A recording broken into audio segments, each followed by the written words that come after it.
اعوذ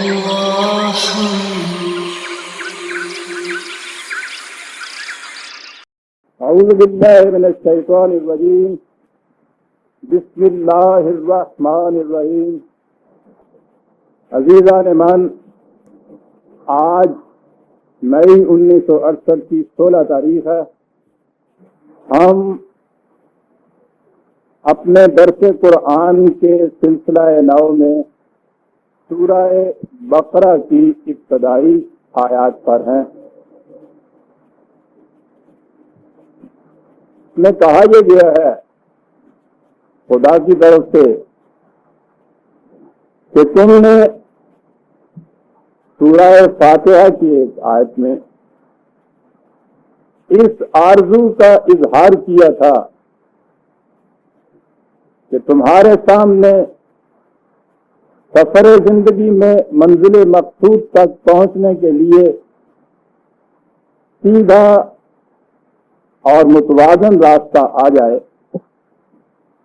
یہ راستہ، یہ ہدایت، یہ رہنمائی تمہیں اس کتاب کے اندر ملے گی جس میں نہ کسی قسم کا شک و شبہ ہے، اور کیونکہ شک و شبہ نہیں، اس لیے اس کی وجہ سے دلوں کی بے چینی، ذہنوں کی تشویش سب دور ہو جائے گی. لیکن رہنمائی تو اسی کے لیے فائدہ مند ہوتی ہے جو سفر کے لیے آمادہ ہو اور یہ چاہتا ہو کہ وہ سفر کی خطرناک گھاٹیوں سے محفوظ رہتا ہوا منزل مقصود تک پہنچ جائے. یہ تھی ہدی للمتقین. اور پھر اس کے بعد یہ کہا کہ اس کے لیے ضروری ہے کہ تم نے ابھی وہ منزل تو دیکھی نہیں. تمہیں یہ یقین ہونا چاہیے کہ یہ راستہ اس منزل تک پہنچا دے گا. یہ منزل کیا ہے؟ انسانی نظام تمدن کو اقدار خداوندی کے مطابق متشکل کرنا، تاکہ اس سے افراد کی ذات کی نشو و نما ہوتی جائے اور پوری انسانیت اپنی ارتقائی منازل طے کرتی ہوئی آگے بڑھتی، بلند ہوتی چلی جائے. تو اس کے لیے ضروری ہے کہ اس نظام کے اندیکھے نتائج سے تمہیں یقین ہونا چاہیے. اور پہلا قدم اس میں یہ ہوگا کہ تمہیں نظام صلاح کو متشکل کرنا ہوگا جس میں ہر فرد معاشرہ خدا کے قوانین کا اتباع کرتا چلا جائے، اور جو کچھ بھی تمہیں حاصل ہے، خواہ وہ مال دولت ہو یا تمہاری اپنی ذاتی صلاحیتیں ہوں، انہیں دوسروں کی نشو و نما، سود و بہبود کے لیے کھلا رکھا جائے. یہاں تک ہم پہنچے یقیمون الصلاۃ ومما رزقناہم ينفقون. اس سے آگے ہے کہ یہ وہ لوگ ہیں الذین یؤمنون بما انزل الیک وما انزل من قبلک ما انزل الیک. یہ وہ لوگ ہیں جو اس کی صداقتوں پر علی وجہ البصیرت یقین رکھتے ہیں. اس کی صداقتوں پر ما انزل الیک،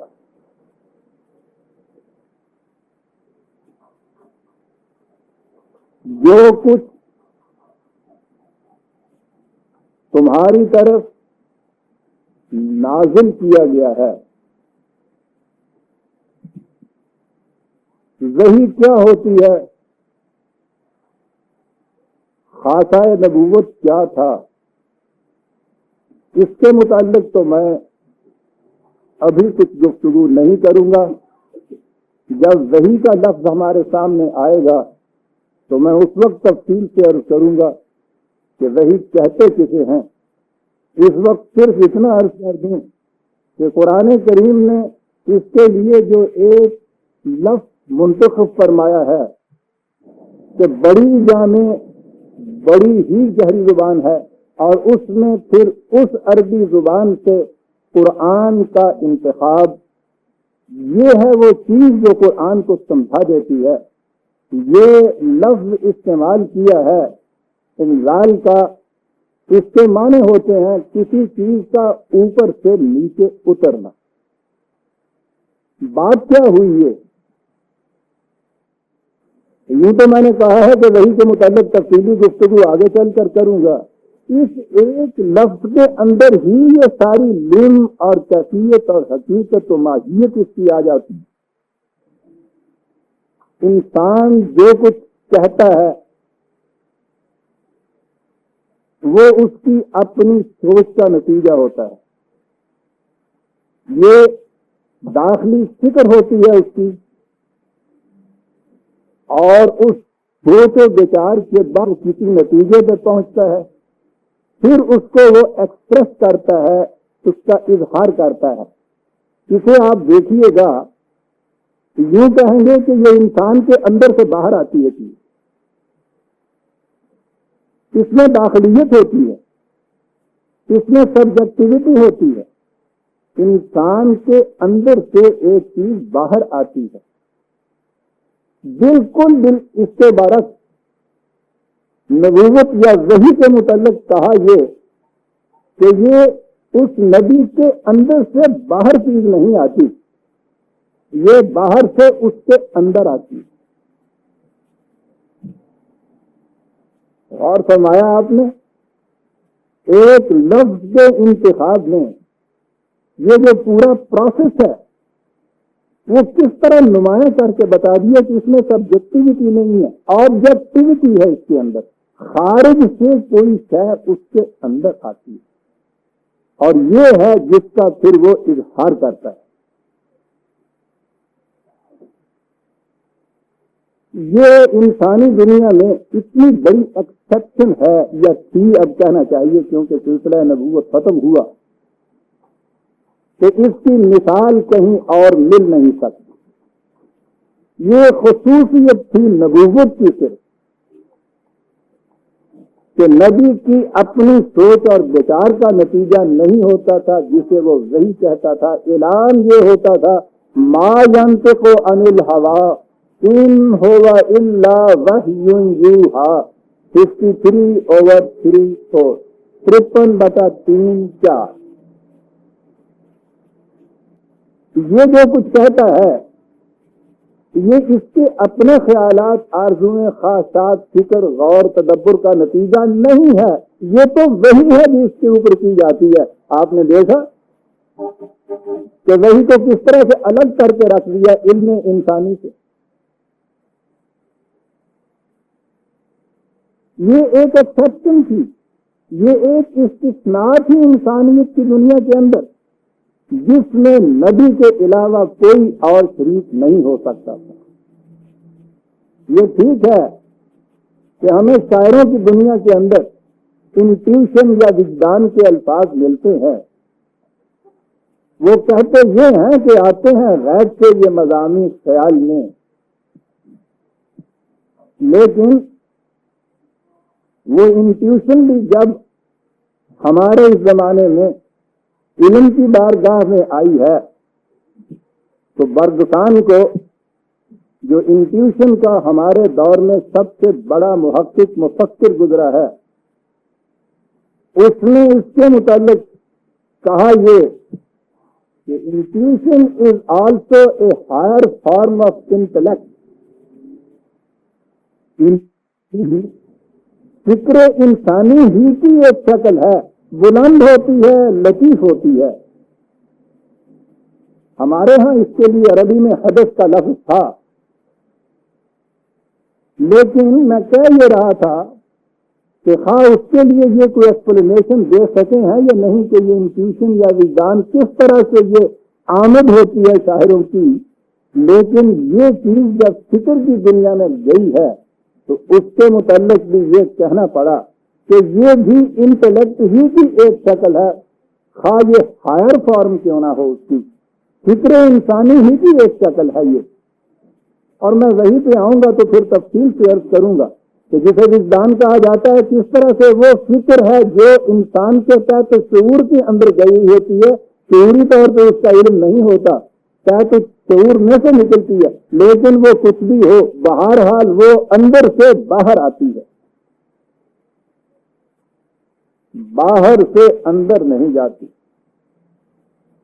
اور یہ چیز صرف وحی کا خاصہ تھا جو قرآن نے بتایا کہ یہ خارج سے اس نبی کو ملتی ہے، اور وہ اسی طرح سے انہی الفاظ میں جن الفاظ میں اس کا القاء کیا جاتا ہے قلب نبوی پر، وہ اس کا اظہار کر دیتا ہے، اسے کمیونیکیٹ کر دیتا ہے. یہ ہے وہ چیز جو قرآن نے ایک لفظ تنزیل یا انزال کے اندر چھپا کے رکھ دیا، اس کو الگ کر دیا اس تمام پروسیس سے، اس طریق سے، فکری شعوری طریق سے جو انسانی علم کی بنیاد ہوا کرتا تھا. لہذا وحی وہ ہے کہ جس میں صاحب وحی کی اپنی فکر اور آرزو کا کوئی دخل نہیں ہوتا، خارج سے اسے ملتی ہے اور اسی طرح سے وہ دوسروں تک اس کو پہنچا دیتا ہے. اس کے متعلق کہا ما انزل الیک. یاد رکھیے نبی اکرم صلی اللہ علیہ وسلم کی ذات اقدس پر جب نبوت کا خاتمہ ہوا تو اس کے معنی یہ ہوئے کہ یہ جو طریق تھا علم حاصل ہونے کا، خارج سے کوئی شے، کوئی علم براہ راست انسان کو ملے جس میں انسان کی اپنی فکر، غور، تدبر، کسی کوشش، محنت، کسب اور ہنر کا کوئی دخل نہ ہو، اس طریقے علم کا خاتمہ ہو گیا ختم نبوت کے ساتھ.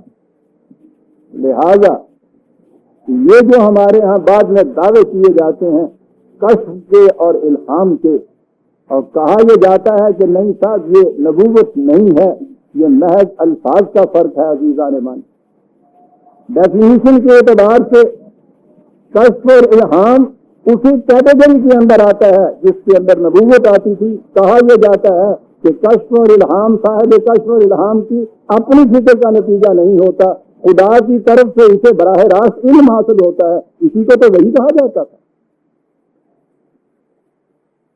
اس کے متعلق کہہ دینا کہ یہ ختم نبوت ہے اور یہ سلسلہ ختم ہوا، اور اس کا ایک اور نام رکھ کر بیان ہی اسی پروسیس سے، اسی ذریعے سے کہنا کہ خدا کی طرف سے ہمیں براہ راست علم ملتا ہے، یہ تو دعوی نبوت ہے. یاد رکھیے اسلام میں اس کی کوئی گنجائش نہیں ہے.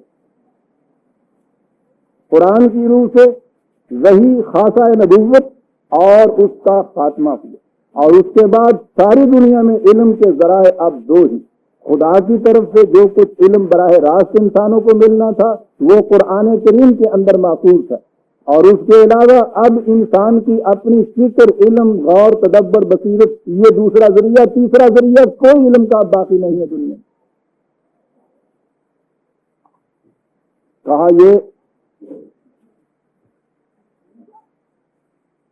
کہ یہ لوگ ایمان رکھتے ہیں ان اقدار پر، ان قوانین پر، ان احکام پر جو اے نبی تیری طرف خدا کی طرف سے تجھ پر نازل کیے جاتے ہیں. میں پھر دوہرا دوں اس لیے کہ بڑی بنیادی چیز ہے ما انزل الیک یا وحی کے متعلق سمجھ لینا. دنیا میں حقائق، ریالٹیز پر پردے پڑے ہوئے ہوتے ہیں. سائنٹسٹ، صاحب فکر، صاحب علم انہیں ڈسکور کرتا ہے، ان سے پردہ اٹھا دیتا ہے اور اس طرح سے انہیں معلوم کر لیتا ہے. نبی ان حقائق سے جا کر پردہ نہیں اٹھاتا، یہ حقائق اس کے سامنے خود بے نقاب ہوتے ہیں، ریویل ہوتے ہیں اس کے اوپر، جس کو یہ کہا گیا ہے. اس میں اور سائنٹسٹ کے پروسیس میں بنیادی فرق یہ ہے، سائنٹسٹ ڈسکور کرتا ہے حقائق کو، اور نبی پر یہ حقائق اب خود منکشف ہوتے ہیں، ریویل کرتے ہیں اپنے آپ کو نبی کے اوپر، اس میں اس کے ڈسکور کرنے کے پروسیس کو کوئی دخل نہیں ہوتا۔ کہا کہ یہ لوگ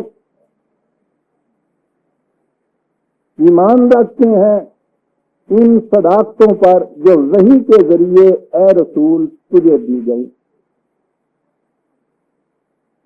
وحی کی کنون حقیقت سے تو ہم واقف نہیں ہو سکتے کہ اس میں غیر از نبی شریک ہی نہیں تھا، لیکن وحی کے کنٹینٹس جو ہیں، جو اس کی متن ہے، جو کچھ وحی نے دیا ہے وہ انسانوں کے لیے ہے، اور انسان غور اور فکر، علم و بصیرت، مطالعہ، مشاہدہ، تجربات کے بعد وحی کے متن کو پورا سمجھ سکتا ہے۔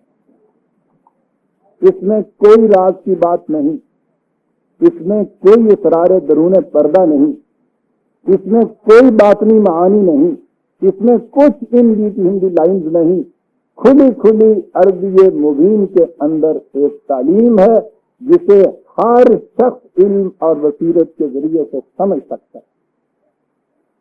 اس پر ایمان لانے کے معنی یہ ہیں، جیسا کہ میں نے آپ کو یاد ہے ایمان والے درس میں یہ عرض کیا تھا، ایمان بالغیب کے معنی یہ نہیں کہ وہ عقل اور فکر کے دیوں کو گل کر کے ان کو آنکھیں بند کر کے مان لیتا ہے۔ ایمان کے معنی ہی علم اور بصیرت کے ذریعے سے ایک کنوکشن حاصل کرنا ہے، فیتھ نہیں ہے، اندھا یقین نہیں ہے، بغیر سوچے سمجھے کچھ مان لینا نہیں ہے۔ قرآن اس سے ایمان نہیں کہتا جو بلا سوچے سمجھے یوں ہی کسی چیز کو تسلیم کر لیا جائے۔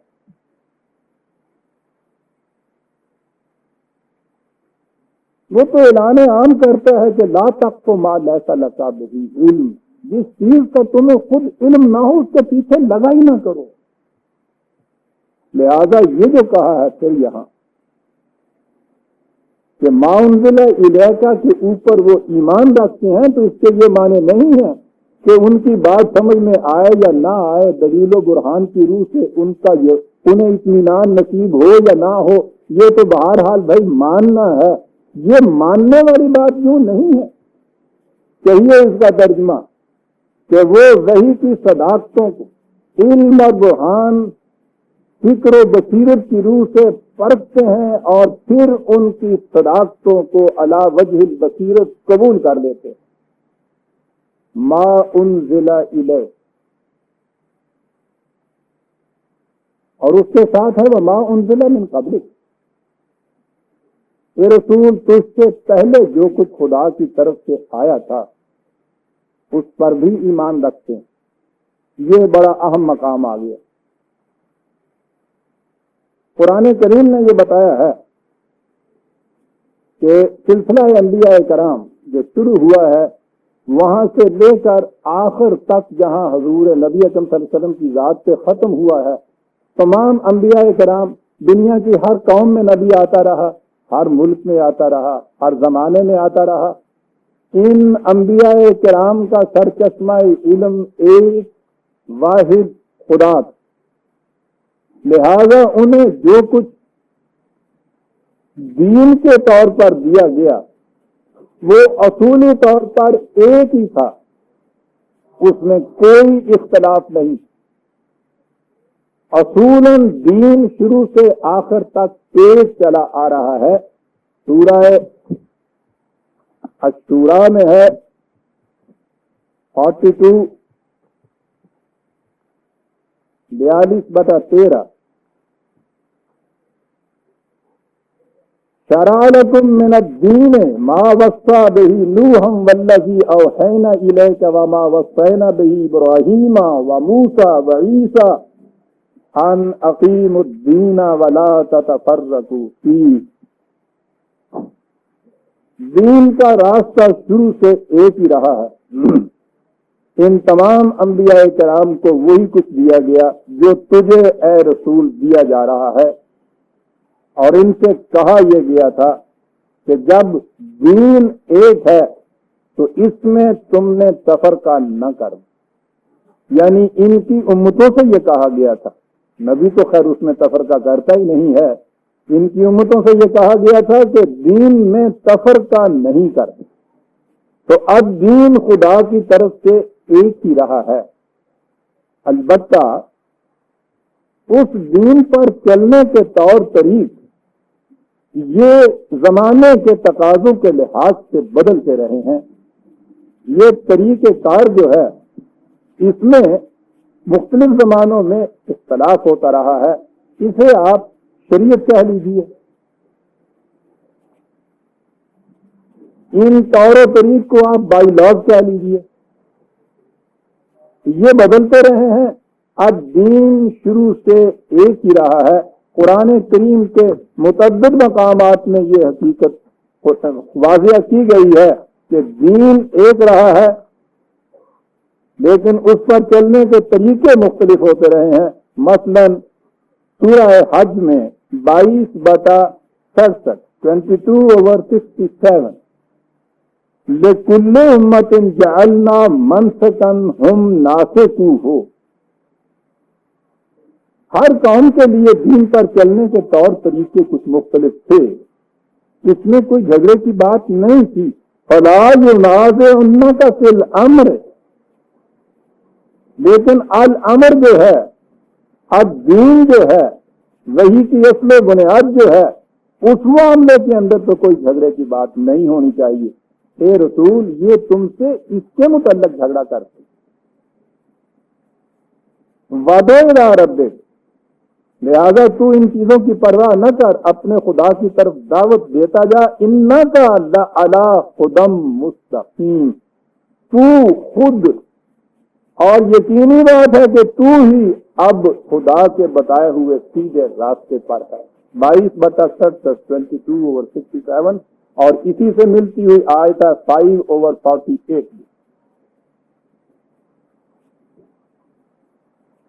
ہوتا کیا تھا؟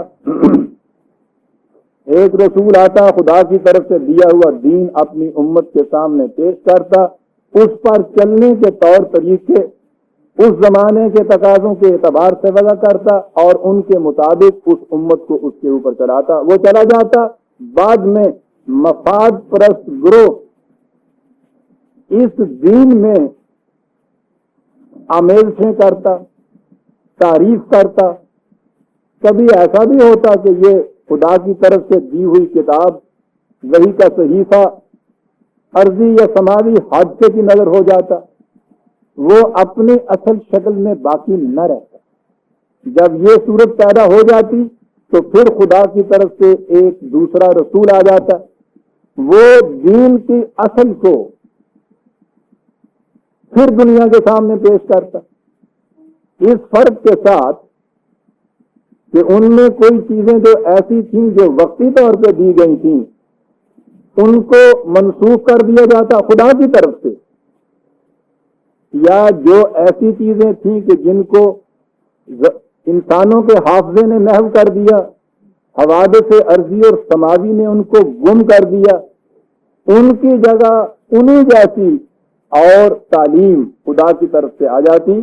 اب یہ نیا مجموعہ دین جو ہے نئے رسول کی وساطت سے دنیا کو دیا جاتا۔ سورہ بقرہ کی یہ آیت 2/106 بڑی اہم آیت ہے، جس کے غلط مفہوم نے پوچھی ہی نہیں ہمارے ساتھ کیا کر رکھا ہے۔ ما ننسخ من آیت او ننسها نأت بخیر منها او مثلہ علم تعلم ان اللہ علی کل شیء قدیر۔ کہا کہ ہمارا طریقہ کار یہ رہا ہے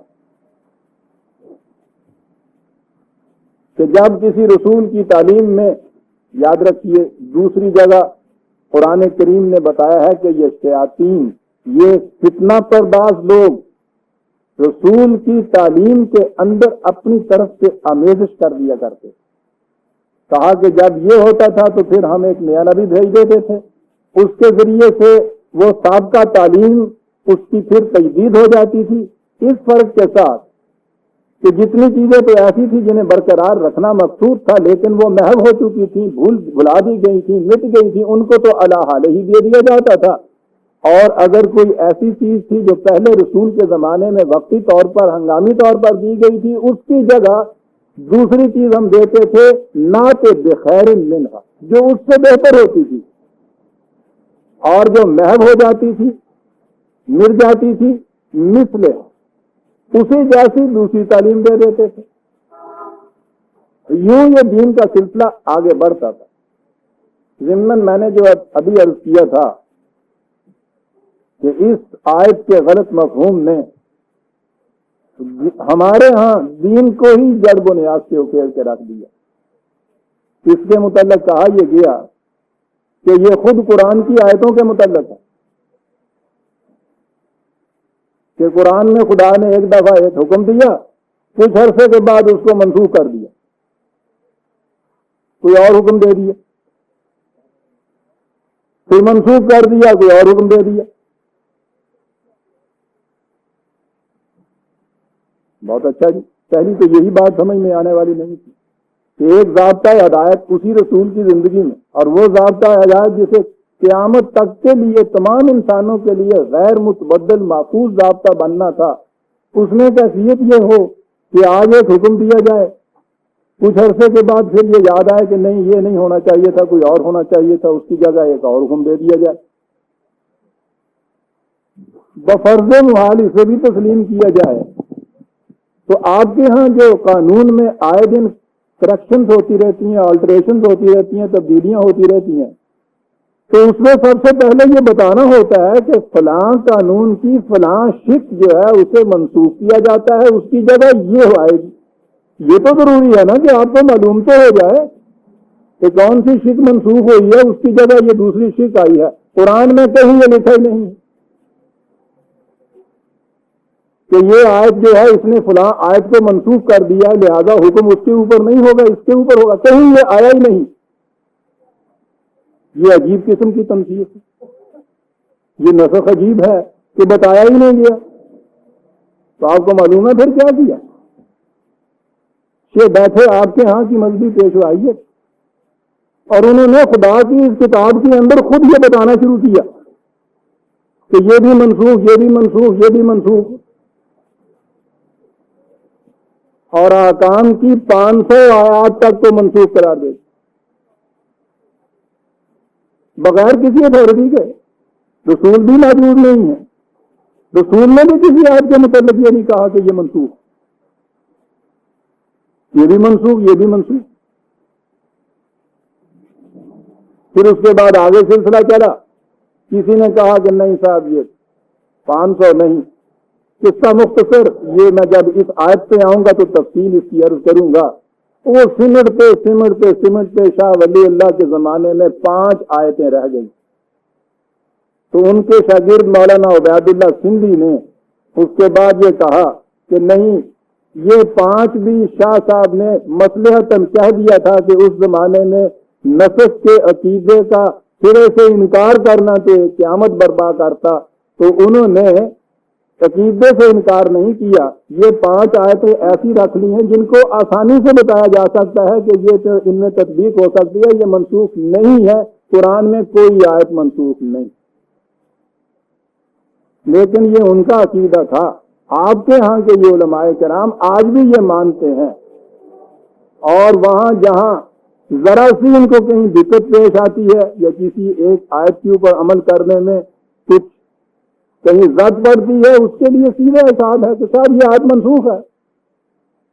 بھائی منسوخ کرنے والے خدا نے کہیں اس کے لیے کچھ کہا ہے کہ نہیں جی؟ وہ اسلاف نے یہ کہہ دیا ہے، علماء کرام کا یہ فیصلہ ہے، اجماع امت ہے، اس کے اوپر چلیے صاحب۔ یہ اجماع امت بھی عجیب چیز ہے ان کے یہاں۔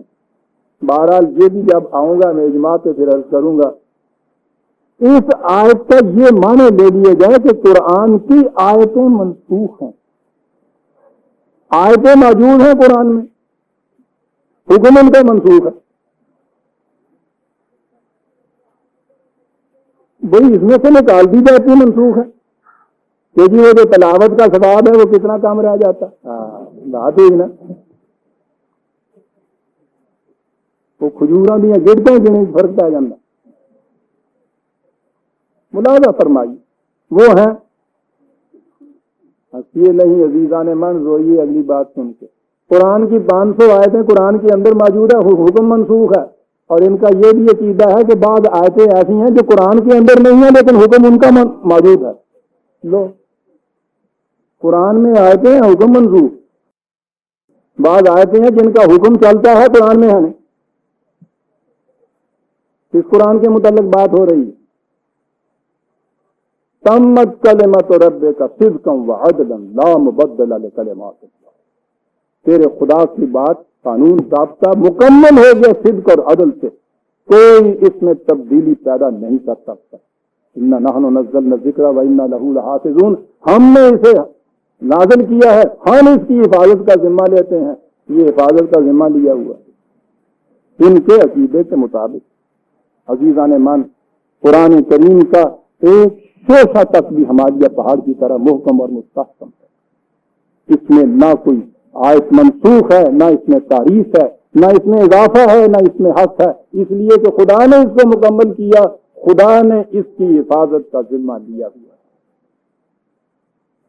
میں کہہ یہ رہا تھا اس ضمن میں کہ طریق یہ تھا وحی کا کہ دوسرے رسول کے ذریعے سے پہلے رسول کی وساطت سے آئی ہوئی وحی میں جو آمیزشیں ہو جاتی، تحریف ہو جاتی، ان کو مٹا دیا ان کو ان کی جگہ جو احکام رکھنے مقصود ہوتے ان جیسے لے آتے. اگر کوئی حکم وقتی طور پہ دیا گیا تھا ان کو اس کی جگہ دوسرا بہتر اس سے حکم دیا جاتا. یہ سلسلہ چلتا آیا تاکہ کہ نبی اکرم صلی اللہ علیہ وسلم کے زمانے میں جب اس سلسلے کو ختم کرنا مقصود ہو گیا. میں ختم نبوت پہ آؤں گا تو عرض کروں گا کہ یہ انقلاب بھی کتنا عظیم تھا نبوت کو ختم کرنے کا. اب بچہ جوان ہو گیا تھا، اسے کسی انگلی پکڑ کر چلانے والے کی ضرورت نہیں رہی. اسے صرف زندگی کے موڑوں کے اوپر یہ سائن بورڈ لکھے ہوئے ملنے چاہیے تھے کہ یہ راستہ ادھر جاتا ہے اور وہ راستہ ادھر جاتا ہے. جوان بچے کو آپ کسی وقت انگلی پکڑ کے چلا کے دیکھیے صحیح انارکلی میں وہ کیا کرتا ہے. رسالت محمدیہ صلی اللہ علیہ وسلم احسان ہے انسانیت کے اوپر کہ نبوت کا خاتمہ کر دیا. اب کسی شخص کو حق حاصل نہیں ہے کہ مجھ سے یا آپ سے آ کے یہ کہے کہ خدا نے مجھے یہ کہا ہے تم یہ مانو. خدا اب کسی سے کچھ نہیں کہے گا. کتنی بڑی آزادی دے دی ہے اس نے انسانیت کو. اس کے بعد یہ ہے ضابطہ قوانین، اس کو سوچو سمجھو، جی میں آئے مانو، جی میں آئے نہ مانو. کسی انسان کو اب حق حاصل نہیں ہے کسی انسان سے اپنے کسی قول کو یہ کہہ کے منوائے کہ خدا نے ایسا کہا. لیکن میں نے عرض کیا کہ پھر ما انزل من قبلک پر ایمان کیا. ایمان یہ کہ یہ سلسلہ یوں چلا آیا اپنے اپنے وقت کے اوپر. یہ تمام انبیاء کرام خدا کی طرف سے ہی دین لائے تھے. ایک تو یہ دیکھیے کہ اس میں کشادہ نگہی اور رواداری کی وسعتیں کتنی پیدا ہو گئیں. قرآن کہتا ہے کہ دنیا کی ہر قوم کے اندر نبی آتا رہا. لہذا دنیا کی کوئی قوم جو اپنے مذہب کے بانی کو یہ کہے، خواہ وہ اسے رسول کہے یا کچھ بھی کہے، آپ اس کے خلاف ایک لفظ نہیں کہہ سکتے. قرآن نے کہا ہے کہ ان انبیاء میں سے کچھ تو وہ ہیں کہ جن کا نام ہم نے لے دیا ہے. اے رسول بہت سے ایسے ہیں جن کا ہم نے اس طرح سے ذکر نہیں کیا، لیکن یاد رکھو دنیا کی ہر قوم میں نبی اور رسول آتے رہے. اس لیے لا نفرق بین احد من رسل ہمارا ایمان قرآن کی روح سے ہم ان کے نبی ہونے کی جہت سے ان میں کسی قسم کی تفریق نہیں کرتے. اس لیے دنیا کی کوئی قوم اگر یہ کہتی ہے کہ ہمارے مذہب کا یہ بانی تھا، ہمیں ماننا ہوگا کہ یہ خدا کی طرف سے نبی ہو سکتا ہے. ہم اس کے احترام میں اور رسول اللہ صلی اللہ علیہ وسلم کی نبوت کے احترام میں کوئی فرق نہیں کر سکتے قرآن کی روح سے، بلکہ پہلے انہیں ماننا پڑے گا کیونکہ زمانے کے حساب اعتبار سے وہ پہلے آئے ہوئے ہیں، اور آخر میں جا کے آپ کو اپنے رسول کو ماننا ہوگا. آپ مسلمان نہیں ہو سکتے تاوقت سے کہ حضرت عیسیٰ علیہ السلام کو بھی خدا کا نبی نہ مانے اور خدا کا رسول نہ مانے۔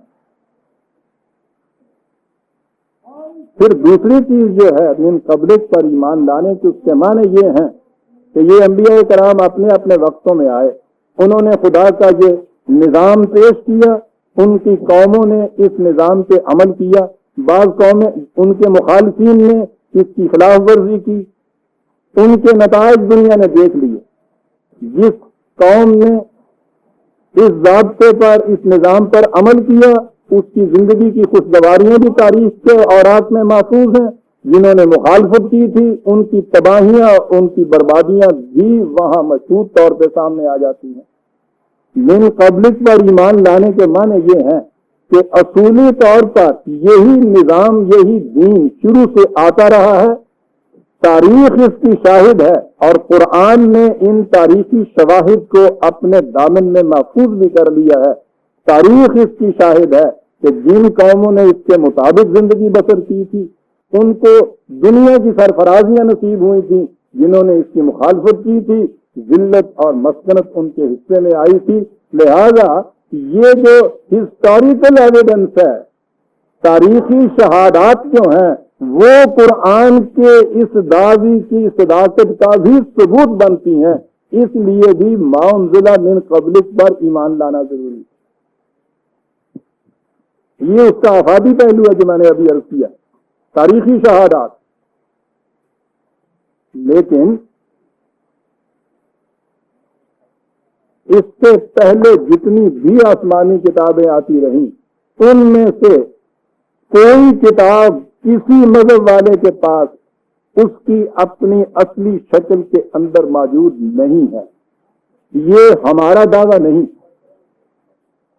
دنیا کے ہر مذہب والے اپنی کتاب کے متعلق یہ تسلیم کرتے ہیں کہ یہ غیر محرف اصلی حقیقی شکل میں وہ نہیں ہے۔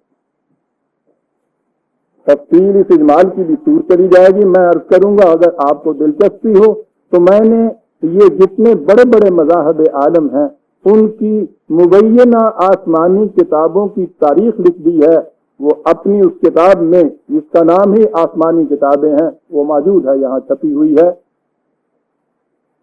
اس میں نے اپنی طرف سے کچھ نہیں لکھا، جس اہل مذہب کی وہ کتاب ہے انہیں کی اتھارٹی سے اور سند سے یہ بتایا ہے کہ ان کے پاس ان کے بانی کی اصلی کتاب موجود نہیں ہے۔ لیکن ہمارے ہاں ایک تحریک پیدا ہوئی، میں اس تحریک کے سیاسی پس منظر میں نہیں جانا چاہتا، وہ موضوع اور ہو جائے گا۔ اسے برہم سماجی کی تحریک کہا جاتا ہے۔ انہوں نے کہا کہ صاحب یہ لڑائی جھگڑے کی باتیں جو مذہب میں ہوتی ہیں یہ بڑی غلط بات ہے، قرآن بھی وہی، رحیم بھی وہی، یہ بھی اچھا، یہ بھی اچھا، یہ بھی ٹھیک، وہ بھی ٹھیک۔ کیا کریں کہ مختلف مذاہب کی کتابوں میں سے اچھی اچھی چیزیں جو ہیں وہ اکٹھی کر لیں اور اس کے اوپر ہم ایمان لے آئیں، اس کو اپنی زندگی کا ضابطہ بنا لیں۔ بظاہر کتنی خوشائن بات نظر آتی، اس میں سے اچھی اچھی باتوں کو چن لیا جائے۔ دوسرے اہل مذاہب سے تو ہمیں سروکار نہیں، تو اس کے معنی یہ ہوئے کہ خود قرآن میں بھی کچھ اچھی باتیں ہیں اور کچھ معاذ اللہ خراب باتیں بھی ہیں، اچھی اچھی اس میں سے بھی چن لی جائیں اور یوں وہ اکٹھا کر دیا جائے اس کو۔ اس کا نام برہم سماجی مذہب، بنگال میں یہ چلا، راجا رام موہن رائے اس کا بانی، چل سکتا ہی نہیں تھا، چلا ہی نہ۔ کچھ ایک سوسائٹی سی قائم ہو گئی جیسے تھیوسافیکل والوں کی ہوتی ہے۔ غلط تصور تھا، اپنی موت مر رہا تھا کہ وہاں ایک سیاسی مسلک نے مولانا ابوالکلام آزاد مرحوم کو اس چیز کے اوپر آمادہ کیا کہ وہ اسی برہم سماجی دین کو، تصور کو اسلام کی حیثیت سے پیش کریں۔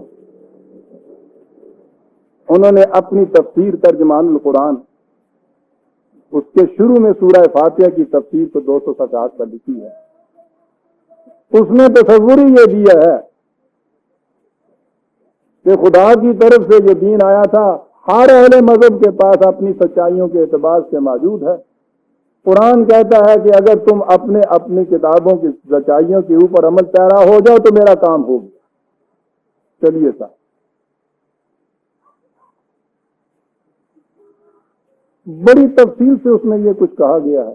میں نے کہا ہے نا کہ میں اس کے بھی سیاسی پس منظر میں نہیں جانا چاہتا، اتنا ہی عرض کرنا چاہتا ہوں یہ وہ میدان تھا جس میں خود موجود.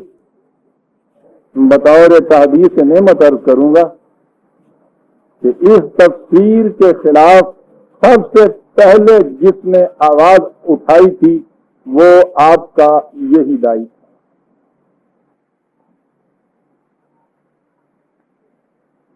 لیکن دوسری طرف کیفیت یہ تھی کہ کانگریس کمیٹی نے خود اس تفسیر کی یہ حصہ جو تھا اس کے اپنی مختلف زبانوں میں ترجمے کرائے تھے اور سارے ہندوستان میں اس کو پھیلایا تھا. اور گاندھی جی نے اس کو خاص طور پہ اچھی بات دی تھی اور کہا تھا کہ ہندوستان میں تمام مذاہب والے مل کے چونکہ ایک قوم بنتے ہیں اس لیے یہ مذہب کی بنا پہ جو آئے دن جھگڑے ہوتے رہتے ہیں اس کا حل یہی ہے جو مولانا صاحب نے فرما دیا. یعنی ہندو مت جیسا مذہب اس کو اٹھا کے اسلام کے ہم دوست کھڑا کر دیا. آپ سوچئے کہ اس سے اسلام اپنے مقام سے کتنا نیچے آ گیا. قرآن بھی وہی ہے، رحیم بھی وہی ہے صاحب. اس کی طرف سے جو کچھ سچائیاں ملی ہیں عالمگیر ہیں، ہر ایک یہاں موجود ہیں. میں عرض کروں گا اس کے بعد کہ اس کے پھر نتائج کتنے دور رس تھے. یہ تو اللہ کا احسان ہے کہ اس قوم میں اقبال جیسا دیدہ جنا جیسا صاحب نظر پیدا ہوا اس زمانے میں. میں پھر یہ گزارش عرض کروں گا بطور تحدیث نعمت مجھے بھی توفیق ہوئی اس میں کچھ حصہ لینے کی. طلوع اسلام نے اس دور میں جو کام کیا ہے اس کی فائلیں اس کے اوپر شاہد ہیں. بہرحال یہ جو تصور آ رہا تھا کہ جس سے اسلام اپنی جڑ بنیاد سے اکھڑ رہا تھا کہ تمام مذاہب کی اچھی اچھی باتیں لے کے اور ان کا ایک مجموعہ بنا کے ایک نیا دین قائم کیا جائے، یہ وہیں ختم ہوا. دلیل اس کی یہی دی جا رہی تھی کہ خدا نے ہر قوم کے اندر ہادی بھیجا، ہر قوم میں ایک نبی بھیجا، ہر قوم میں رسول بھیجا. جب خدا کی طرف سے وہ آیا تو پھر ٹھیک ہے، وہ جو تعلیم لایا تھا وہی تعلیم خدا کی تعلیم ہے. تم اعتراض کیوں کرتے ہو؟ اعتراض یہ تھا کہ جس خدا نے ہمیں یہ بتایا ہے کہ اس نے ہر قوم کے اندر نبی اور رسول بھیجا تھا، اسی خدا نے ہی ہمیں بتایا ہے کہ ان نبی اور رسولوں کی وحی جو تھی اپنی اصلی شکل میں موجود نہیں رہی تھی دنیا کے اندر. اس خدا کے پہلے قول کے اوپر تو ایمان آ رہا ہے، یہ دوسرا حصہ جو ہے اس کو گول کیا جا رہا ہے. اسی نے یہ ہمیں کہا تھا اور اسی نے یہ پھر بات بتائی تھی کہ یاد رکھو اب نجات و سعادت کے لیے، یہ الفاظ ہے مولانا آزاد کی، انہی کو میں نے یوز کیا ہے، اس کے لیے سنیے عزیزان من کیا ضروری ہے. تمام اہل مذاہب سے یہ کہا جا رہا ہے والذین آمنوا وعملوا الصالحات وآمنوا بما نزل علی محمد وهو الحق من ربهم. یہ وہ لوگ ہیں ایمان لاتے ہیں، اعمال صالحہ کا ایمان لاتے ہیں اس کے اوپر جو محمد پر نازل کیا. خدا ہے یہ، وہ تو عالم الغیب ہے، اسے تو معلوم تھا کہ برہمو سماجی تصورات نکلنے ہیں، اسے پتا تھا کہ قرآن کی یہ تفسیر ہونی ہے. اس نے یہاں اس چیز کو مبہم رہنے نہیں دیا ہے، یہ نام لے دیا ہے یہاں. یہ دیکھیے قرآن کا اعجاز برادران عزیز. آمنوا بما نزل علی محمد، اور اس کی پھر آگے تعریف یہ کی ہے واہ والحق کو، الحق یہی ہے. لہذا 47/2 47/2 خدا کی طرف سے دین جو مختلف انبیاء کرام کو ملتا رہا اپنی اصل کے اعتبار سے ایک تھا، ان کے ہاں کہیں محفوظ نہ رہا، وہی دین اپنی آخری مکمل شکل میں قرآن کے اندر آ کر اتمام کو پہنچا۔ خدا نے اس کی حفاظت کا ذمہ لیا۔ اب قیامت تک کے لیے خدا کی طرف سے دین کا ضابطہ یہی ہے، اس پر ایمان لانے سے ہی انسان مومن یا مسلم ہوتا ہے، اسی کے مطابق عمل کرنے سے نجات و سعادت کی راہیں ملتی ہیں، اور کسی جگہ اب جینون مال ہے ہی نہیں۔ لہذا ما انزل من قبلک کے معنی یہ نہیں ہے کہ ان کے اوپر جو اپنے اپنے زمانے میں نازل ہوا تھا آج وہ جس شکل میں ہے اس کے اوپر ایمان لے آیا جائے۔ یہ دیکھیے، جو نازل ہوا تھا ان کے اوپر اس کے متعلق یہ عقیدہ رکھا جائے کہ وہ خدا کی طرف سے ٹھیک تھا، یہ نہیں کہ جو ان کے ہاں آج موجود ہے اس کے متعلق یہ عقیدہ رکھا جائے کہ یہ خدا کی طرف سے بالکل ٹھیک ہے۔ غور فرمایا آپ نے یہ فرق کتنا ہے اس میں؟ اور وہ جو کہا کرتے ہیں جی قرآن تصدیق کرتا ہے ان کی، جب میں آؤں گا اس آیت کے اوپر مصدقا لما بین یدیہ، ہم تو پھر وہاں عرض کروں گا کہ تصدیق کے معنی کیا ہیں اور کس چیز کی تصدیق کرتا ہے۔ اس وقت صرف اسی پہ اتفاق کرتا ہوں کہ جو نازل کیا گیا تھا ان انبیاء کے اوپر، ان کے متعلق یہ ایمان ضروری ہے کہ وہ بھی خدا کی طرف سے تھا اس زمانے میں، اب وہ اپنی شکل میں موجود نہیں ہے، اسی خدا کی طرف سے آخری ایڈیشن دین کا جو ہے مکمل شکل میں اب قرآن کے اندر ہے، ساری دنیا کی طرف یہ نازل ہوا ہے، ساری دنیا کو دعوت دی جا رہی ہے کہ اس پہ ایمان لائیں۔ اگر جو کچھ کسی کے پاس تھا اسی کو ماننا اور اسی کے مطابق چلنا جو تھا یہی اسلام کی روح سے کافی تھا، تو نبی اکرم صلی اللہ علیہ وسلم نے جو اہل کتاب کے ساتھ اتنے برسوں تک یہ جنگیں اور لڑائیاں جاری رکھی وہ کاہے کے لیے تھی؟ ان کے رسولوں کا، ان کی کتابوں کا تو خود قرآن میں ذکر ہے، لیکن ان سے یہ کہا جا رہا ہے کہ ایمان لاؤ تم خدا پر، یہی وہ ہے کہ کتاب ہے، خدا پر ایمان کے معترف ہے، نبی پر ایمان رکھتے ہیں، نبی کی کتاب پر ایمان رکھتے ہیں، ان سے تقاضا اور مطالبہ کیا جاتا ہے۔ سوال خدا کے نام کا نہیں ہے، سوال یہ ہے کہ خدا کا تصور کیا ہے۔ ہر مذہب والا خدا کو اپنے تصور کے مطابق مانتا ہے، وہ خدا کا تصور ہی باطل ہے۔ خدا کا تصور صحیح ہے وہی ہے جو خود خدا نے اپنی کتاب محفوظ میں دیا ہے، لہذا خدا کو ماننے والا وہی تسلیم کیا جائے گا جو اس تصور کے مطابق خدا کو مانے۔ اسی لیے قرآن نے یہ کہا ان لوگوں سے کہہ دو کہ فَإِنْ آمَنُوا بِمِثْلِ مَا آمَنْتُمْ بِهِ فَقَدِ اهْتَدَوْا، اگر یہ اس طرح سے خدا کو اور رسول کو اور رسالت کو مانے جس طرح سے کہ تم مانتے ہو، پھر سمجھو کہ یہ راہ راست کے اوپر ہے۔ یہ نہیں اپنے اپنے طور پہ جس نے مان لیا وہ سب ٹھیک ہے، رام بھی وہی ہے رحیم بھی وہی۔ لہذا ایمان ما نزل علی محمد، خدا کی اس کتاب پر یہی ضابطہ یاد آئے گا۔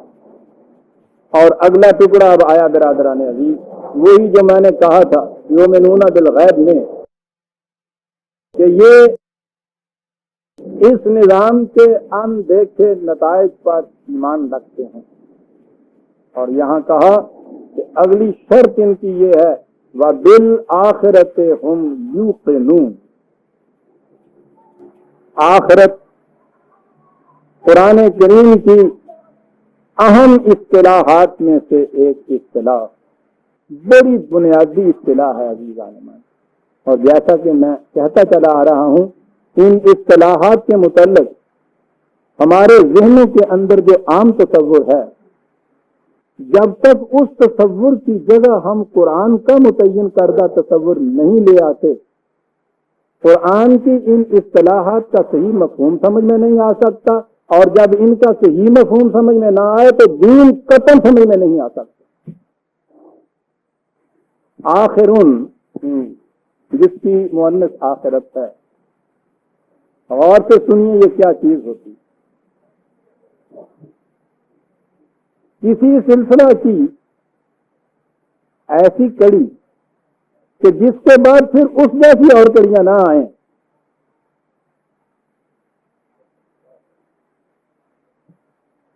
اور فرمایا آپ نے کیا بات کیا گیا قرآن. پیچھے سے جو کچھ چلا آ رہا ہے وہ وہاں ختم ہو، ختم ہونے کے بعد بالکل خاتمہ نہ ہو جائے، آگے اور بات چلے لیکن وہ بات اس جیسی نہ ہو جو پیچھے سے چلی آ رہی ہے. پہلی چیز تو یہ کہ جب اس کو قرآن کی روح سے اس زندگی کے بعد کی زندگی، حیات بالآخرت جسے ہم کہتے ہیں، اس کے متعلق سوچا جائے تو کتنی عظیم بات قرآن کہہ گیا ہے کہ یہ سلسلہ دراز زندگی کا، حیات کا، لائف کا، جو زندگی کے اولی جرثومہ لائف سیل سے چلا آ رہا ہے، مختلف ارتقائی منازل طے کرتا ہوا، طے کر بدلتا ہوا، اس میں کتنی ہی تبدیلی کیوں نہ ہوں، بہرحال یہ ایک فزیکل پروسیس ہے، طبیعیاتی طریقہ ہے زندگی کا، ریفائن ہوتا چلا جائے گا، بلند ہوتا چلا جائے گا، لطیف ہوتا چلا جائے گا. قانون وہی طبیعی ہے، اس کے اندر وہی فزیکل لا کے تابع زندگی چلتی آ رہی. انسان کی منزل میں پہنچ کے اس میں ایک اضافہ ہوا ہے، وہ جو الوہیاتی توانائی اس کے اندر آئی ہے. لیکن اس کے بعد جو زندگی آگے چلتی ہے اسے آخرت کے لفظ سے جو تعبیر فرمایا، آپ نے غور کیا کیا ہوا کہ جس طریقے کار سے زندگی پیچھے سے چلی آ رہی تھی اس طریقے کار کا یہاں آگے خاتمہ ہوا، زندگی آگے بڑھے گی ایک نئے پروسیس کے تابع، کیونکہ آخرت وہ کڑی ہے جس کے بعد اس جیسی کڑیاں اور پھر نہیں آئیں گی، نئی قسم کی کڑیاں آئیں گی. اسی لیے قرآن کریم نے اس زندگی کو خلق جدید سے تعبیر کیا ہے. تخلیق تو وہ بھی چیز ہے لیکن خلق جدید کہا ہے. 17/49 17/49 وقالوا وَإِذَا كُنَّا عِظَامًا وَرُفَاتًا أَإِنَّا لَمَبْعُوثُونَ خَلْقًا جَدِيدًا، کہ جب مر جائیں گے، ڈس انٹیگریشن ہو جائے گا، اس فزیکل باڈی کا انتشار ہو جائے گا اس مادی پیکر کا، تو کیا اس کے بعد پھر ہم اٹھائے جائیں گے ایک نئی زندگی میں. قرآن نے مختلف مقامات پر اسے کہا ہے. وہ سلسلہ تخلیقی ہے لیکن یہ جو طریقہ کار تھا اس طویل زندگی کے آخر تک، یہ جو تھی نفس کی آمد و شد کا سلسلہ، اس کے ختم ہونے کے بعد ایک نیا طریق ہو جائے گا تخلیق کا. وہ کیا ہوگا ہم اپنے شعور کی موجودہ سطح پر اس کی کیفیت کو نہیں جان سکتے، لیکن اس پر ایمان ہے کہ وہ ہوگا. اور جیسا میں نے عرض کیا ہے اس کے پیشتر تو شاید یہ ایمان ایسے ہی رکھنا پڑتا. ہمارے اس دور میں آپ حیران ہوں گے، خود یہ فزکس جو ہیں ان کی تحقیق یہ ہے کہ کم از کم سروائیول آفٹر ڈیتھ کے اوپر تو وہ پہنچ چکے کہ اس فزیکل زندگی کے بعد جسے ہم موت کہتے ہیں، اس موت میں پھر ایک حیات کا امکان موجود ہے. اور اب تو اس سے آگے بھی بڑھ گئی ہے بات، امورٹیلٹی تک بھی پہنچ رہے ہیں. میں نے 2 لفظ استعمال کیے ہیں. سروائیول تو یہ ہے کہ کسی طرح اس کے بعد حیات کے امکان ہیں. امورٹیلٹی حیات جاوید ہے جسے قرآن کہتا ہے کہ پھر یہ زندگی آگے چلے گی. ہمارے زمانے میں یہاں تک یہ لوگ پہنچ چکے ہیں. بہرحال یہ بنیادی چیز ہے. سوال یہ ہے کہ یہ ہے کہے کے لیے؟ کیا محض ایک اکیڈیمک ایک نظری سا سوال ہے کہ صاحب مرنے کے بعد زندگی ہے،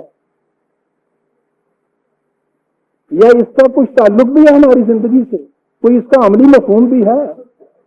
قرآن تو کوئی چیز بھی ایسی نہیں دیتا جس کا تعلق ہماری زندگی سے نہ ہو یا جس کا کوئی عملی مفہوم نہ ہو. بڑا گہرا بنیادی عملی مفہوم. اور میں کہہ رہا ہوں کہ سارے نظام تمدن جو ہے اس کی بنیاد اس چیز کے اوپر ہے. آپ کو قانون مکافات عمل فتویٰ علم ہوگا، برسوں سے ہم اس لفظ کو دہراتے چلے آتے، لا آف ریٹریبیوشن۔ انسان کا ہر عمل ایک نتیجہ مرتب کرتا ہے، لیکن اس کے ساتھ ہی ہمارا مشاہدہ یہ ہے کہ یہاں ظالم ظلم کیے چلا جا رہا ہے، ستمگر عمارت سے چلا جا رہا ہے۔ کبھی ایسا شاذ ہوتا ہے کہ یہاں اس کی گرفت ہو جائے، مواخذہ ہو جائے اور وہ پکڑا جائے، ورنہ وہ دن دناتا ہوا زندگی بسر کرتا ہے، موجے مانتا ہوا مر جاتا ہے۔ میٹیریلسٹک کانسیپٹ کے معنی یہ ہیں کہ زندگی یہی ہے، ختم ہوا کس کا؟ اس کا فطری نتیجہ یہ ہے کہ اگر کوئی شخص، کوئی گروپ، کوئی جماعت، کوئی گروہ، کوئی قوم ایسا انتظام کر لے کہ ان کی بدعنوانیوں کے اوپر کوئی مواخذہ نہ کر سکے، فرد بھی ایسا انتظام کر سکتا ہے، ہزار طریقے ہیں، ایک قوم بھی ایسا انتظام کر سکتی، کیا کر لے گی سیکورٹی کونسل اس کا؟ وہ کہہ دیتا ہے اسرائیل کہ ہم نہیں مانتے تمہارا ریگولیشن، معاملہ ختم۔ یہاں جو گرفتار نہیں ہوتا اسے کون کیا کر لیتا؟ روز ہم روتے ہیں اس چیز کے آتے کہ صاحب ظلم و زیادتی ہوتی ہے، کوئی پوچھتا نہیں ہے، یہی مصیبت ہے اس کی۔ یہ کیا ہے؟ یہ اس نظریہ زندگی کا فطری نتیجہ ہے کہ زندگی یہی طبی زندگی ہے، اسے اچھی طرح سے گزارنے کی کوئی تدبیر کر لی جائے تو اس کے بعد راوی عیش لکھتا ہے۔ لیکن قرآن کی روح سے بنیاد ہے حیات آخرت ہے، وہ یہ کہ جسے تم نے یہ سمجھ لیا ہے کہ یہ زندگی جو ہے ختم ہوئی اور مر گیا اور معاملہ ختم ہوا، تم نے یوں ہی سمجھ لیا جیسے پاکستان میں یہ سب چوریاں ڈکیتیاں کر کے سرحد پار ہو گئے، پکڑ لو اب کیا کرتے ہو۔ وہ کہتا ہے یہ بات نہیں ہے، زندگی اس موت کے ساتھ ختم نہیں ہوتی، تمہاری زندگی آگے چلے گی، تم ہوگے، یہاں کی ساری زندگی کے احساسات ہوں گے، بلکہ وہ تو یتعارفون بینہم کہتا ہے، وہاں موجود ہوں گے، ہم آپ سب ہوں گے، پہچانتے ہوں گے تمام وہ جرائم، حتیٰ کہ وہ کہتا ہے دل میں گزرنے والے خیالات اور نگاہوں کی خیانتیں ہیں جن کے اوپر یہاں کوئی گرفت نہیں کر سکا تھا، ساری کی ساری مشہود ہو کے سامنے آئیں گی اور تمام اس کے نتائج جو ہے تمہیں اس کے بھگتنے پڑیں گے۔ آپ نے دیکھا عملی نتیجہ کیا ہے اس ایمان کا؟ عزیزان من، لمبی چوڑی واضح آپ چھوڑ دیجئے، اس ایک حیات آخرت کے عقیدے پر ایمان جسے کہتے ہیں قرآن کی روح، وہ کلمے 6 نہیں جڑے نکاح ویلے پڑھتے ہیں جیسے انہیں وہ بھی پڑھتے ہوں سن، ہوں پڑھتے ہی ہیں۔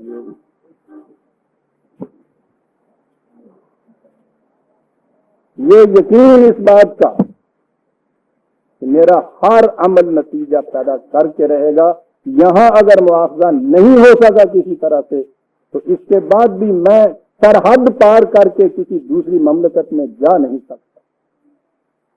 قرآن نے جو کہا ہوا ہے سورہ رحمان میں کہ ان سے کہو کہ تم ہمارے مواخذے سے بچنا چاہتے ہو، لیجئے، عجیب انداز ہے، سنفرو والا، میں اب فارغ ہو کے ادھر سے اب آیا تمہارے پیچھے، اور کہا یہ ہے کہ جاؤ تو تم اقدار السماوات والارض سے کہیں آگے نکل جاؤ تو صحیح، ہماری سرحد نکلو تو صحیح، وہاں سے نکلنے کے لیے ہمارے پروانہ راہداری کی ضرورت ہوگی اور وہ تو ہے نہیں ہم نے دیا ہوا، اب نکل کے بتاؤ تو صحیح، کائنات کی سرحد سے کہیں باہر چلے جاؤ گے تو پھر تو ہماری گرفت سے بچ جاؤ گے اور وہاں سے آگے تو تم جا ہی نہیں سکتے تھا۔ کتنا گرافکل ایک چیز چاہیے یہ ایمان کہ ہم اس کے مواخذے کی حد سے آگے نہیں نکل سکتے، یہ ایمان کہ ہم دل میں گزرنے والے خیال تک کے مواخذے سے نہیں بچ سکتے، یہ ہے عزیزان من حیات آخرت پر ایمان کے معنی۔ سوچتے ہیں آپ کہ اگر آج انسانوں کا اس کے اوپر ایمان ہو جائے تو یہ معاشرہ کیا ہو جائے؟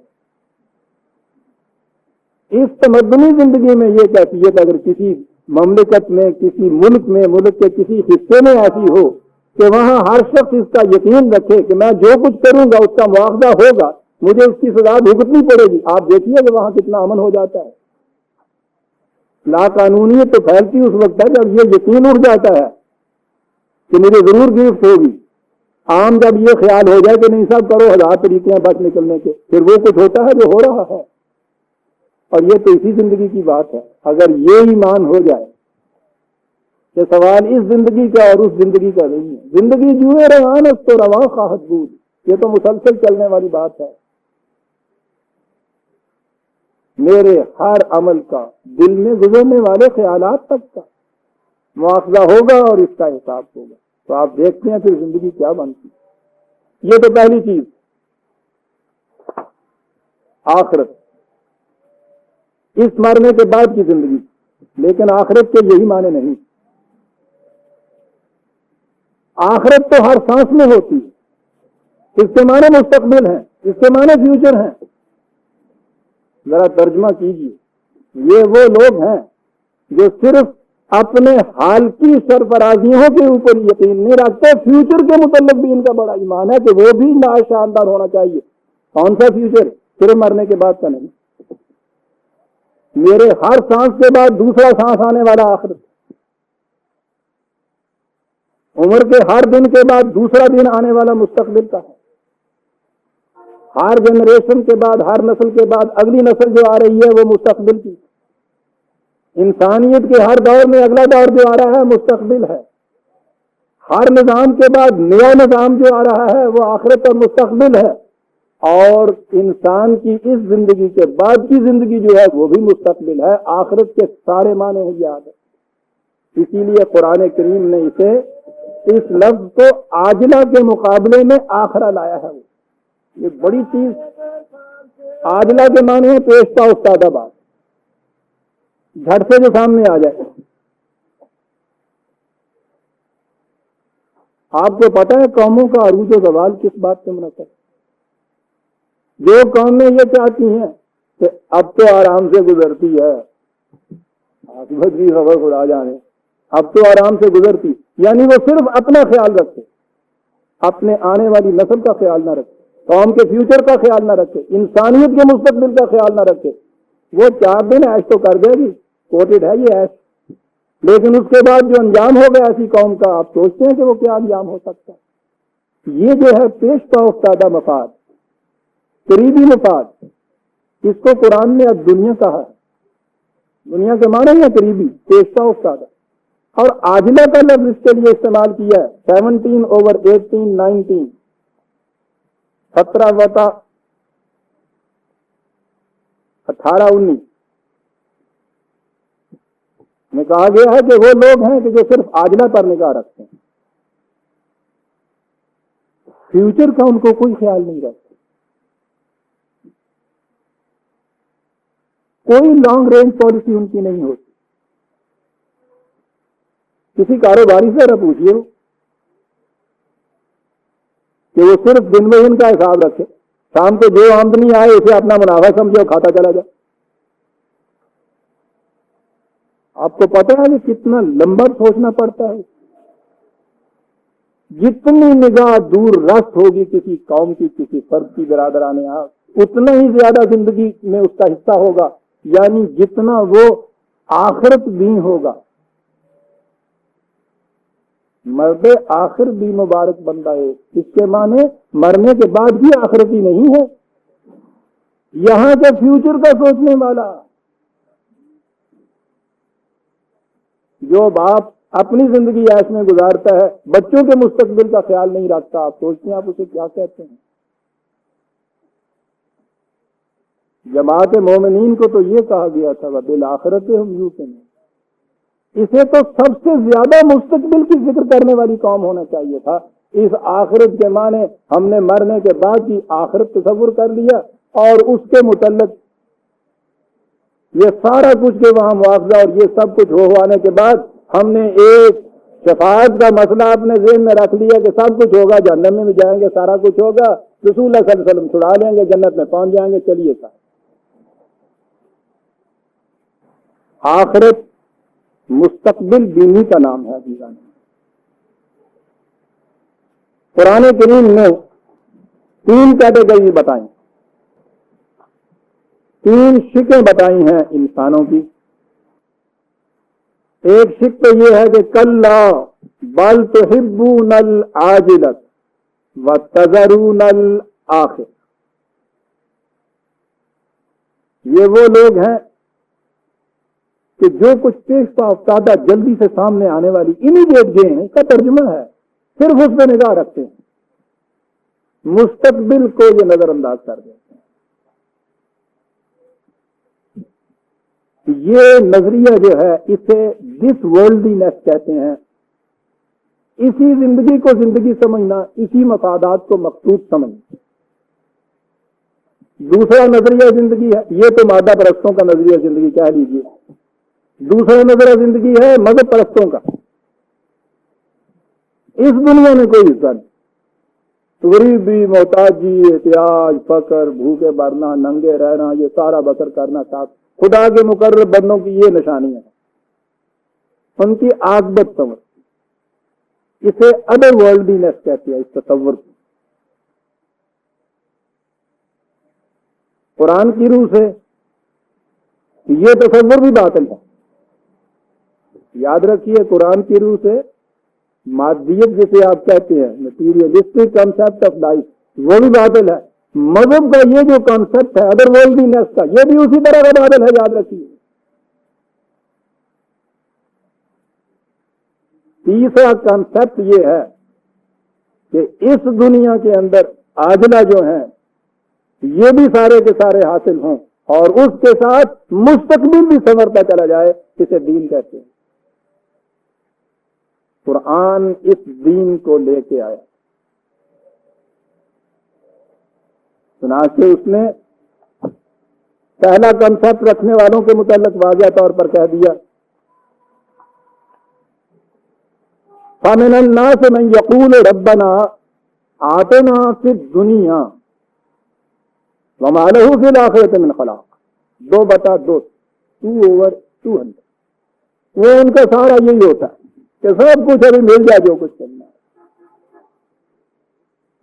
مستقبل میں ان کا کوئی حصہ نہیں ہوتا۔ امیڈیٹ گین، اب دنیا کے معنی ہے پیش پا افتادہ قریبی مفاد یہ حاصل کرتا ہے، ذرا دور تک نگاہ نہیں کہ مستقبل کے لیے۔ تو کہتا ہے کہ جو یہ کرے گا مستقبل میں اس کا کوئی حصہ نہیں ہو سکتا۔ دوسرا تصور جو تھا کہ نہیں، یہاں کی زندگی جو ہے وہ بے شک ذلت اور خاری کی زندگی ہو، یہاں کوئی حصہ نہ ملے، کوئی بات نہیں ہے۔ قرآن کریم یہ کہہ رہا ہے کہ اس زندگی کی ذلت و خاری یہ بھی خدا کا عذاب ہے، یاد رکھیے۔ یہاں یہ کہا ہے اس چیز کو بڑے حسین انداز میں ہے، افتؤمنون ببعض الکتاب وتکفرون ببعض۔ کانٹیکسٹ تو کچھ اور ہے، مفہوم اس کا یہی ہے کہ اس ضابطۂ قانون کے ایک حصے کے اوپر ایمان رکھتے ہو اور دوسرے حصے کو نظر انداز کرتے ہو۔ میں کہتا ہوں یہ معنی یہ بھی ہے کہ یہ حصہ جو اس کا اس دنیا سے متعلق ہے اس سے انکار کرتے ہو، حالانکہ اس نے تو قارون سے بھی وہ کہا تھا انہوں نے کہ وَلَا تَنْسَ نَصِيبَكَ فِي الدُّنْيَا، کہ اس دنیا میں جو تمہارا حصہ ہے اس کو فراموش مت کرو۔ وہ کہتا ہے یہ لوگ جو ہے کتاب کے اس حصے کے اوپر تو یقین رکھتے ہیں، اس کا تعلق آخرت سے ہے، اس دنیا سے متعلق جو چیزیں ہیں اس پہ ایمان نہیں رکھتے، یعنی 2 حصے کر لیے۔ تنزیت ڈوئلزم آپ کے یہاں جب آئی دین ختم ہوا۔ چلیے یہ چیز تو ہو سکتی ہے کہ دنیا کے اس حصے کے متعلق جو ہے انکار کیا، آخرت کے متعلق ایمان رکھا کہ وہ سمجھ جائے،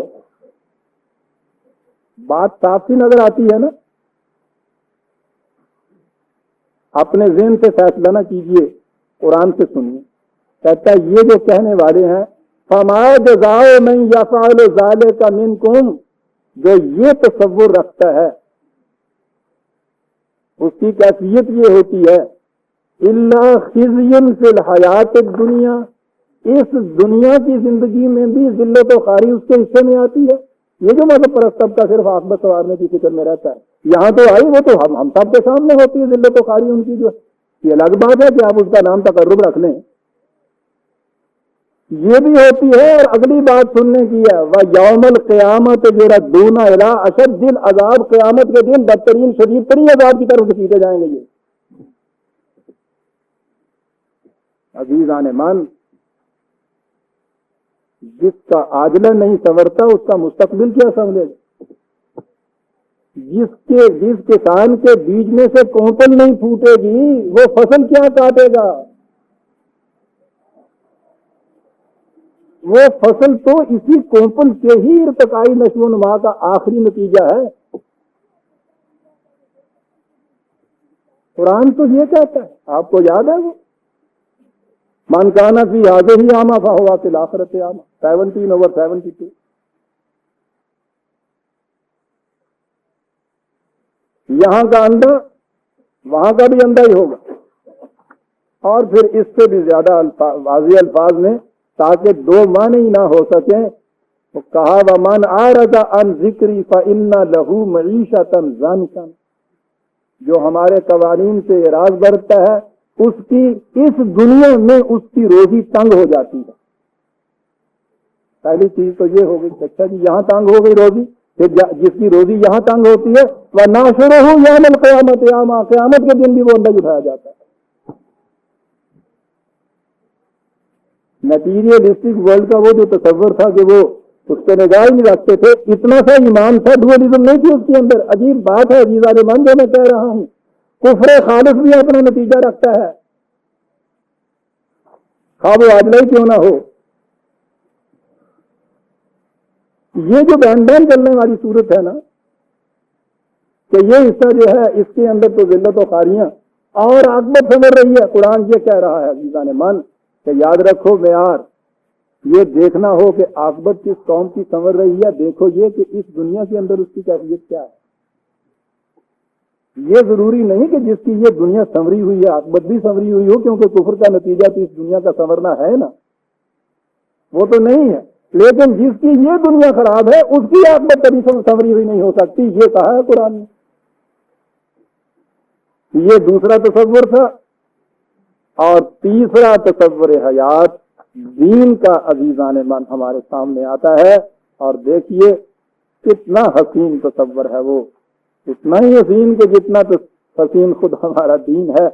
کہا یہ وَمِنْهُمْ مَنْ يَقُولُ رَبَّنَا، اور ان میں سے وہ بھی ہیں جو یہ آرزویں رکھتے ہیں کہ اے ہمارے نشو و نما دینے والے، آتنا فی الدنیا حسنۃ وفی الآخرۃ حسنۃ، یہ دنیا بھی ہماری حسین ہو، عاقبت بھی ہماری حسین ہو. اولئک لہم نصیب مما کسبوا، یہ وہ لوگ ہیں کہ جن کی کمائیوں کے اس طرح سے بدلے ان کو ملیں گے. یہ دنیا بھی حسین ہوگی، وہ دنیا بھی حسین ہوگی. 2/201.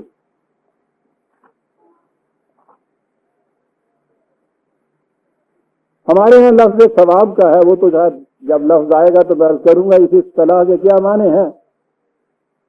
لیکن ثواب کے متعلق تو ہمیں ایسا ہی ہے نا، یہ آخرت میں جا کے ملتا ہے.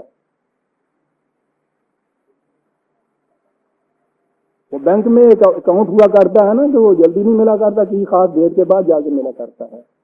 ثواب تو وہی ہمارے حسین میں. قرآن کہتا ہے کہ یہ لوگ جو ہیں ثبت اقدامنا وانصرنا علی القوم الکافرین فآتاہم اللہ ثواب الدنیا وحسن ثواب الآخرہ، یہ وہ لوگ ہیں کہ جن کے اعمال کا ثواب کے معنی حصہ ہوتا ہے، عملی نتیجہ اس کا ہوتا ہے.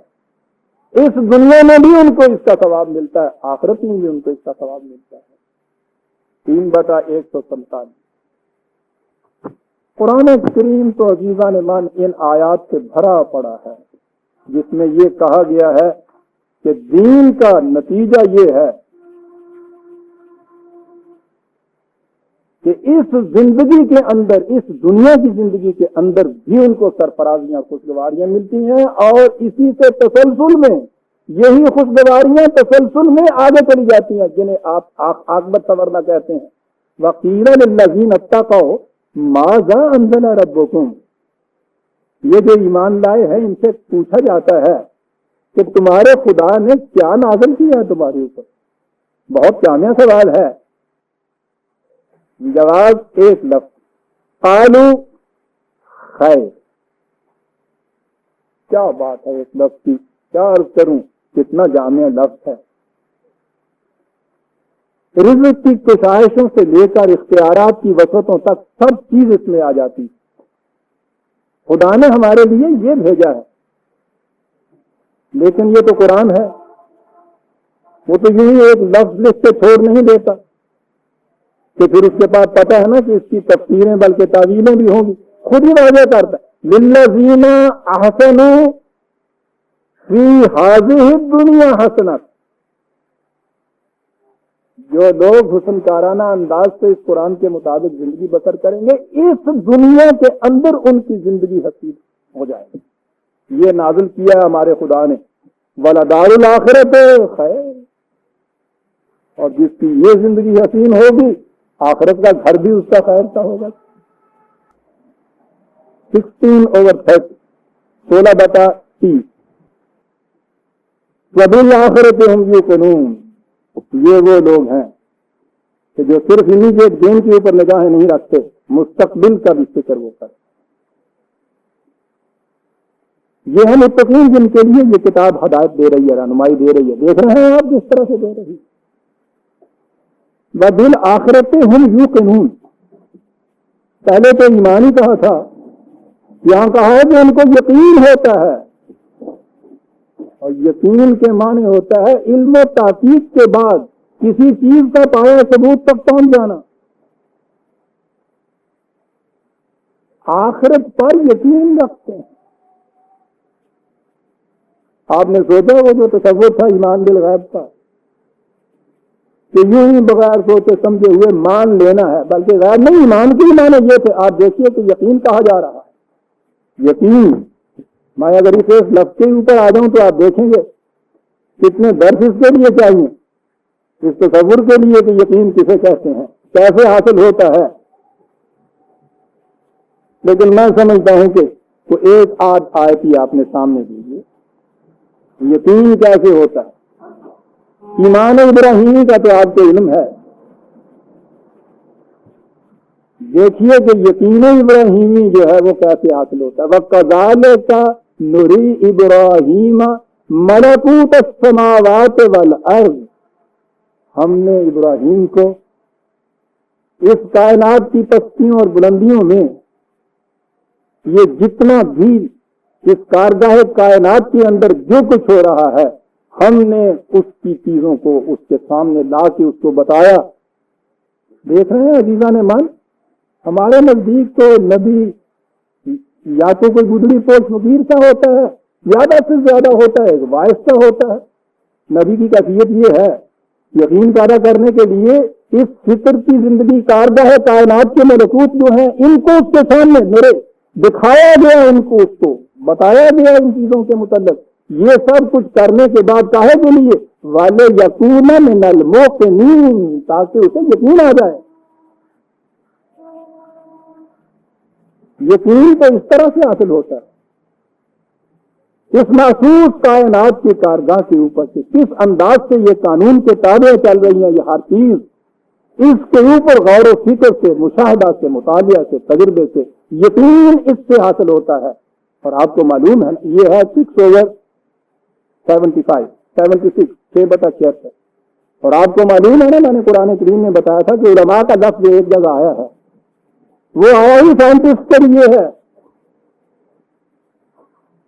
وہ علم ہے، یہ یقین ہے. یقین ایک نبی کو دلایا جا رہا ہے مشاہدات فطرت کی روح سے. بہرحال میں یہ کہہ رہا تھا وَبِالْآخِرَةِ هُمْ يُوقِنُونَ. اور یہ تو میں نے عرض کیا تھا کہ قرآن کریم آخرت کی زندگی جیسی چیز جس کے متعلق بہرحال کہا جائے گا کہ صاحب اس کو تو غور و فکر سے کوئی تعلق نہیں ہو سکتا، یہ تو اس سے کچھ ماورا ہی چیز ہے، اس سے کیا غور و فکر ہوگا. عزیزان من، میں نے پہلے بھی یہ عرض کی تھی، پھر سن لیجیے گا. 2/19 2/219 كَذَلِكَ يُبَيِّنُ اللَّهُ لَكُمُ الْآيَاتِ. اس طرح سے خدا اپنے ان علامات و قوانین اور اصولوں کو نمایاں طور پر تمہارے سامنے لاتا ہے لعلکم تتفکرون، تاکہ تم غور و فکر سے کام لو. کس میں؟ پھر دنیا والآخرہ، دنیا اور آخرت میں غور و فکر سے کام لو. وہ تو تفکر پھر آخرت آپ کو کہہ رہا ہے، وہ تو آخرت پر بھی یہ ایمان لانے کو نہیں کہہ رہا. تفکر کے بعد جو آپ مانیں گے وہ ہے جو یقین کے درجے میں آ جائے گا. وَبِالْآخِرَةِ هُمْ يُوقِنُونَ. اور یہ چیز پیدا ہوتی ہے جب کوئی نظام جو نظری طور پر دیا جائے اس نظام پر جب عمل کرتے ہیں تو اس عمل کرنے سے جو اس کے محسوس نتائج سامنے آتے ہیں عزیزان مان، وہ یقین پیدا کر دیتے ہیں انسان کو. یؤمنون بالغیب، وہ چلے تھے اس عقیدے کو لے کر، اس ایمان کو لے کر کہ اس نظام کے درخشندہ نتائج ضرور ہمارے سامنے آئیں گے، اور اس کے بعد یہ نتائج سامنے آتے ہیں تو وہ ایمان یقین کے اندر یہ بدل جاتا ہے. کہا تم نے کہا تھا اہدنا الصراط المستقیم، ایک زندگی کی متوازن سیدھے راستے کی طرف ہماری رہنمائی کرے. کہا کہ یہ رہنمائی اس کتاب کے اندر یہ ان لوگوں کو ملے گی ہدی للمتقین جو زندگی کی خطرناک گھاٹیوں سے بچ کے چلنا چاہیں گے. اس کے بعد ان کے متعلق بتایا یؤمنون بالغیب یقیمون الصلاۃ مما رزقناہم ینفقون، ایمان لانے والے ما انزل الیک وما انزل من قبلک بالآخرۃ هم یوقنون. یہ ساری چیزیں عزیزان من دیکھتے ہیں کہ ایک پروگرام کی مختلف کڑیاں ہیں. کہا اولئک علی ھدی من ربہم، یہ ہیں جو اس ہدایت کے اوپر ہیں. یہ دن میں 44 مرتبہ نماز کی رکعت میں یہ دوہرا لینا جو ہے اہدنا الصراط المستقیم، اس سے یہ کام نہیں چلتا. وہ تو ایک آرزو کے اظہار کا نام ہے اور وہ بڑا ضروری ہے کہ شدت آرزو بار بار آپ کے لب کے اوپر آئے، لیکن محض شدت آرزو جو ہے اس سے تو کام نہیں چلتا. اس سے کیا ہوتا ہے؟ غم آرزو کا حسرت سبب اور کیا بتاؤں، میرے شوق کی بلندی پہلے ہوا تھا میرے غم آرزو کا حسرت سبب اور کیا بتاؤں، میرے حوصلے کی پستی میرے شوق کی بلندی. اس لیے یہ کھڑکتا تھا کہ وہ ٹکڑا پہلے آتا ہے. بات ساری یہ ہے، یہ آرزویں جو اس طرح سے لب پہ آتی ہیں دعا بن کر، اس کے بعد اگر شوق کی بلندیاں یہ ہوں، اور اب تو وہ آرزویں بھی دعا بن کے نہیں آ رہی، مکینیکلی الفاظ ہیں کچھ تو دہرائے جا رہے ہیں برادران عزیز.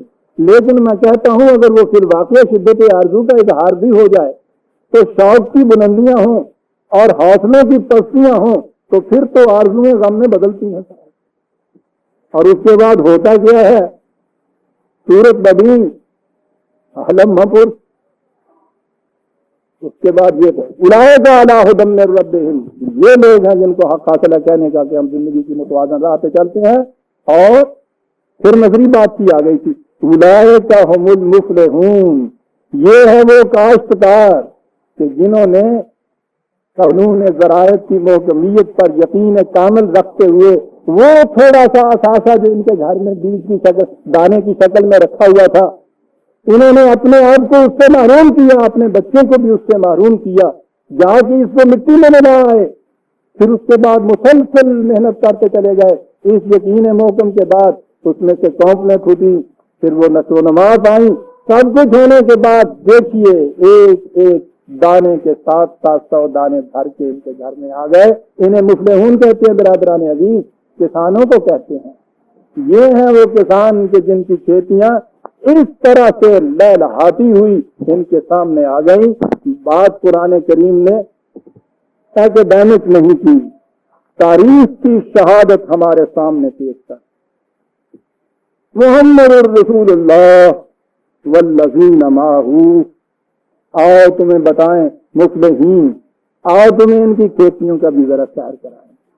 دیکھو انہوں نے کیا ماڈل فارم دنیا کے اندر بتایا تھا. محمد اللہ کا رسول اور اس کے ساتھی جو ہیں تمام چیزیں گناتا ہوا اس کے متعلق کہا کہ انہوں نے جو یہ نظام قائم کیا تھا کیا تھا؟ قذر اخرج شطأہ فآزرہ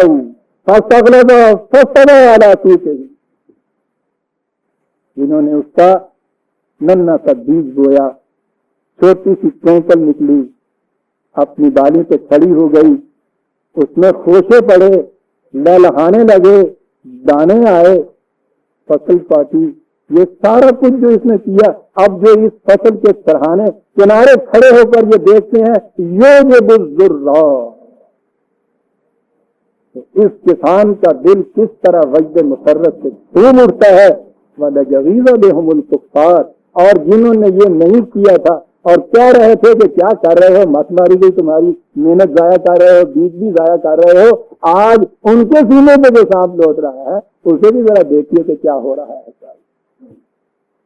یہ کہنے کے بعد کہا کہ ہم تم سے کہانی نہیں بیان کر رہے، کسی زمانے میں یہ ہوا تھا، اگر یہی ہے کہ کسی زمانے میں ہوا تھا اور اس کے بعد نہیں ہوگا تو وہ تو قانون نہیں ہو سکتا۔